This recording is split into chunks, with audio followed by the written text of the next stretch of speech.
Hello and welcome back to Crochet Masterclass. This is video 3. So we're going to touch on some things that we didn't talk about in the first 2 videos. First and foremost, we're going to go over some of the items that you are going to need as a beginner. So of course you're going to need your crochet hook. Don't go out and buy you a super expensive crochet hook set. Stick with the basic crochet hook sets for now, because you might find later on that you're not going to like it, or you're just not having as much fun as you thought you were. So yeah, I would definitely stick with the basic set. As you can see here, this is one of the basic hooks, and it is by the brand Boy.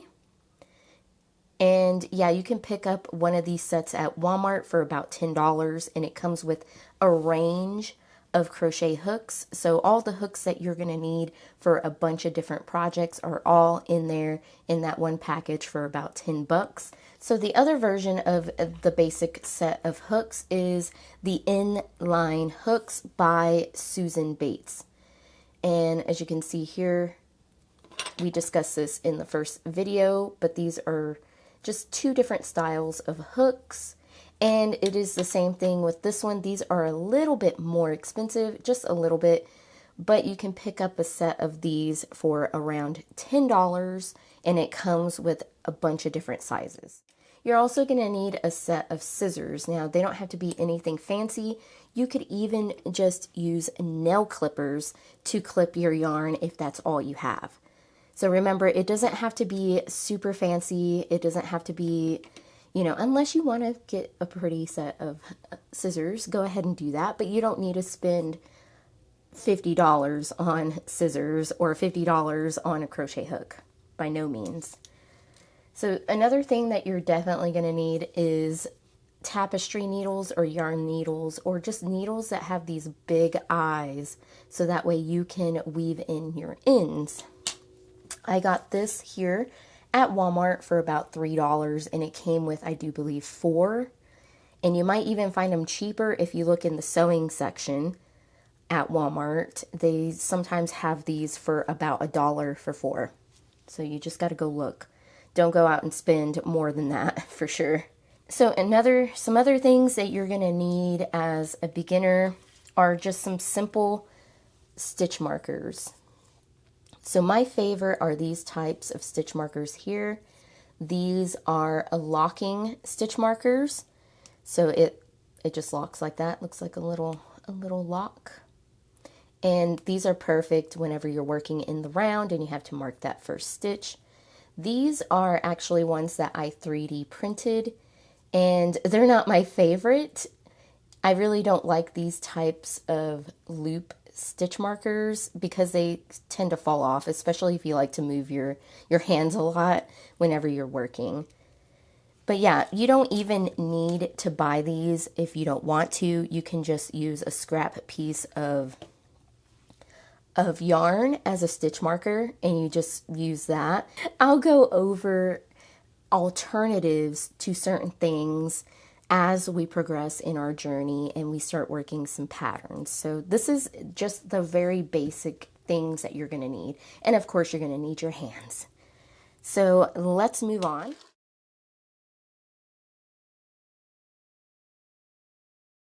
So now we're going to move on to holding your hook. So there are 2 different types of ways to hold your crochet hook. The first grip is the knife grip. The knife grip is exactly the way it sounds. You're going to grip your crochet hook the way you would a knife, like when you're using it to saw into a steak or, you know, cut up your pizza or whatever. That's the way you're going to hold your hook. Now, this is the way I hold my hook, is the knife grip. And yeah, so it's going to be the same if you're left or right-handed. And what I'd say for you to do is to simply just pick up your crochet hook. And however you hold it, just without thinking about it, that's the way you're going to hold your crochet hook. The second grip is called the pencil grip, and it is basically going to be how you hold a pencil or a pen or whatever writing utensil that you use. So for me, it's going to be like this because this is typically how I hold my pencil or my pen. I really don't like this grip that much because I think it's harder on my wrist and my fingers, but try out both ways while you're starting out and see what is comfortable to you. So if you're left-handed, it's going to be the same way, the way that you would hold your pencil. Very similar, but kind of different. Anyways, yeah, just practice picking up your hook, whatever feels more comfortable to you. Start with that.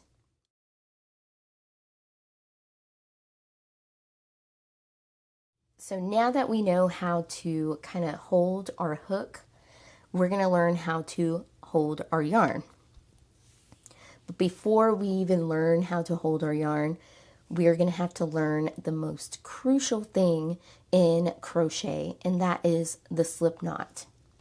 So the slip knot, you are typically not going to see the slip knot mentioned in any pattern because it is assumed that you know that in order to start a chain, you have to do a slip knot. So let's not overcomplicate the slip knot. There are several different ways to make a slip knot, and some of them are more complicated than others. The way I like to do a slip knot is just like this. I just use my hands, and what I do is I create a little loop with my yarn. So we have the working yarn, which is going off towards the ball, and we have the tail yarn, which you want to leave your tail about 4 to 6 inches for weaving. So now I'm just going to kind of pinch it and create like a loop. And what I like to do is I like to just put that loop around my index finger, and I hold the 2 strings, so the tail yarn and the working yarn, in my right hand. So this is what we have. And then all I do is I twist my left hand so that way the tail is over the working yarn. And then I put my thumb and my index finger in that little loop that we created. And I grab the working yarn, pinch it and pull through that loop and tighten. And that is a slip knot. And you know that you did a slip knot correctly if you can pull on the working yarn and it'll start to tighten. You can pull up on it and it'll loosen, but the tail yarn does nothing. You see, I'm pulling on it and it's not going anywhere.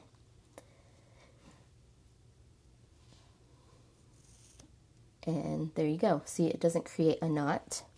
So one more time with the way that I like to do it. Tail, working, it's wrapped around my index finger. Just grab it like this, twist, pull through the working yarn, just like that. So I'm going to show you another method of doing a slip knot, and that is using your crochet hook. So in order to do this one, you're going to do exactly the same thing that I did with my fingers, except you're going to use the crochet hook. So we're going to have our tail yarn off to the right, our working yarn to the left. We're going to create that little loop, and we're just going to put our crochet hook right there. And as you can see, the tail is going behind the hook. The working yarn is coming through to the front. And we're just going to kind of go like this.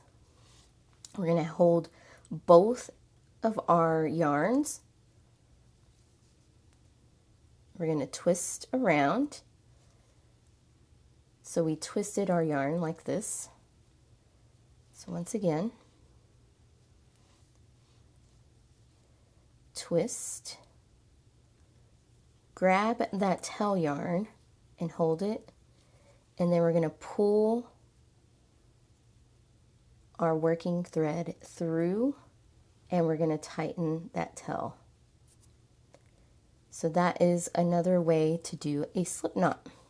And as you can see, it does exactly the same thing.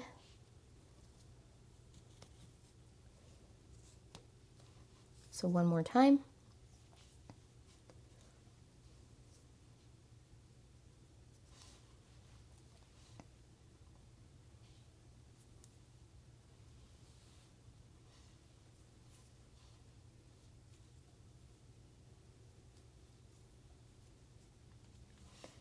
Okay, so I want you to practice the slip knot a few times until you really get comfortable doing it and to where you can kind of just do it without thinking.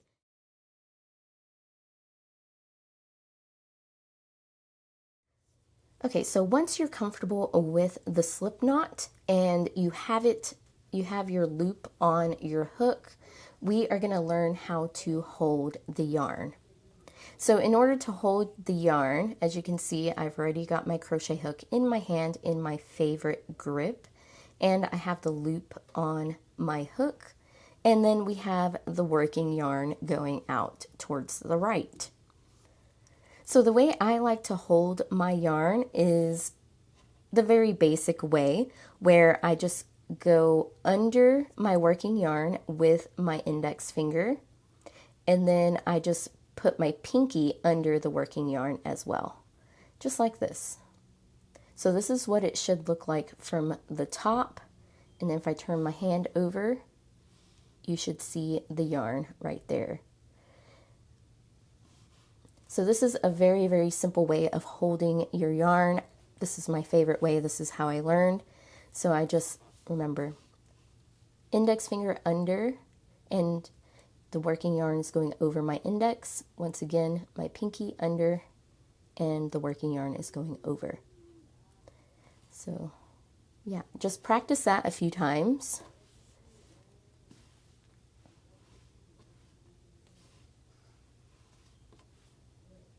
Until you get comfortable doing that. As you progress in your crochet journey, you'll find different ways to hold your yarn, but for now, just hold it like this, just so you kind of understand how it works. So this hand here that's holding the yarn is going to be your tensioner, and this is what's going to put tension on your working yarn as you're working. So as you can see here how I just kind of turned my hand and placed my middle finger where the slip knot is and my thumb. So this is how we're going to start out holding our yarn and our hook. So we're going to use both of our hands pretty much. Your left hand's going to be your tensioner, your right hand's going to be working the crochet hook, and quite possibly holding your project as well. So there's a lot of things going on. For now, we're going to focus on making a chain stitch.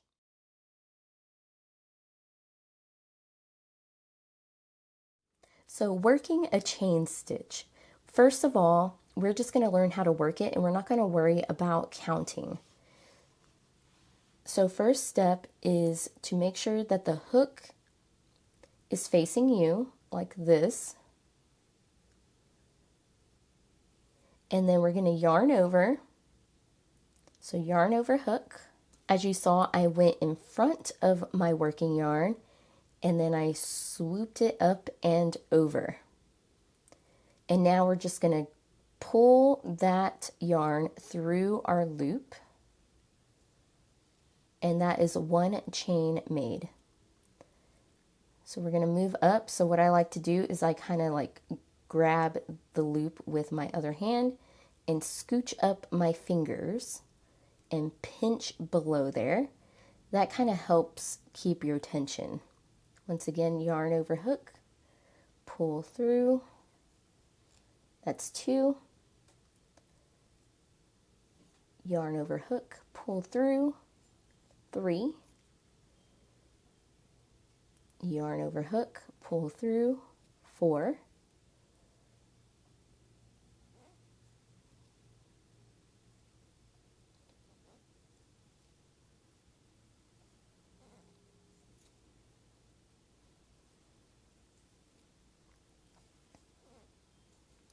Okay, and I just want you to practice that over and over again. Just make a chain as long as you want until you are absolutely comfortable with the motions, and then you can just keep working up and up and up and up and up and up. And just keep going until you have consistent tension. As you can see here, this chain here is really big, and then the rest of them are kind of similar. That was the one that slipped off my hook. But this is what your chain should look like. If it's looking kind of wonky and your tension's everywhere and you got super huge ones and really, really tight ones, and really just focus on your tension. So you want to have a consistent tension. And this is something really that you can't explain. It's more something that you feel. And typically what I see a lot of beginners doing is their tension on their yarn is really loose. So like this part right here is really loose and they're struggling to keep tension. So what you want to do, if you find yourself drifting further and further away from your project, what I like to do is I just keep my hand here and I use this like a drawstring and I just pull it tight and it'll move everything closer. And then that way you can slowly move out, just like that. And you see how I periodically get closer and closer to the work, but I kind of lift up my index finger and put a little bit more tension on there. But if I find myself getting too close, I'll once again do that. And this is a good way to practice your tension. So just make a really, really super long chain. And if you feel like, okay, let's go ahead and fasten that off. Fasten off is just, you know, cutting your yarn. So I'm going to cut my yarn. And I'm just going to pull that thread through, tighten it up, and just take a look at your chain here and see if it's consistent. Now you see these are really kind of big. They're not consistent with these down here. And then it gets tight and then it gets loose. That's how you know you got to keep practicing.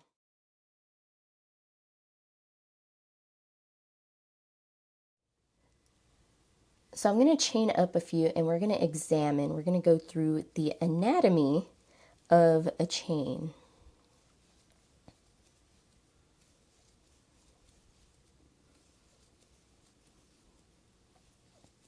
Okay, so here is our chain. If you notice that when we look at the front, I'm going to call this the front of the chain. It looks like little V's. So you can see those little V's right there.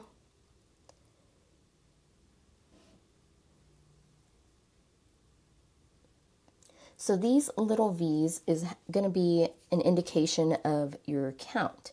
So if we kind of cover up the rest of them, we can see there's a V here, a V here,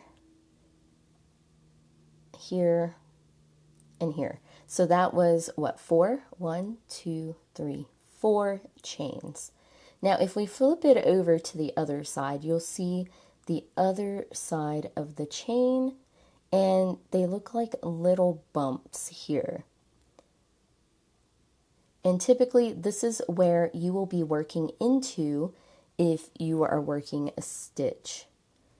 So single crochets would go into that little bumpy. And this is another way to count your stitches. So there's 1, 2, 3, 4, and 5. So once again, this is the side view and this is the back of your chain. Here is the front. This is the way I typically like to look at my chains, is from the side, because it's more defined. You can see that bumpy right there. And same with this. I like to look at it just like this because it's easier to see. Now, if we look at this straight on, it's a little more difficult to determine whether or not this is the front or the back.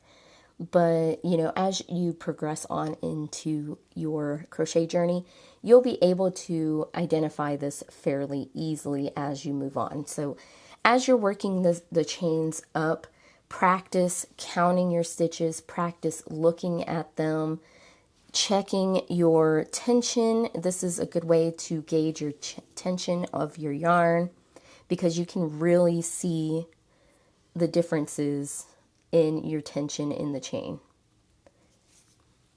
Another little tidbit to think about is when you are doing a chain, you want to make sure that it's loose enough to where you can work through your yarn and your hook. So typically what I like to do is I like to leave a tiny little gap right below the hook so that way it can pass right through. So just like that. You see? But for now, just work up your chains, practice keeping good tension. You just got to remember that you want to be able to work into the opposite side of your chain because this is where we're going to be working our next stitch. So in the next video, we're going to be working on a single crochet stitch. We're also going to go over chaining and then counting your rows and identifying a single crochet stitch.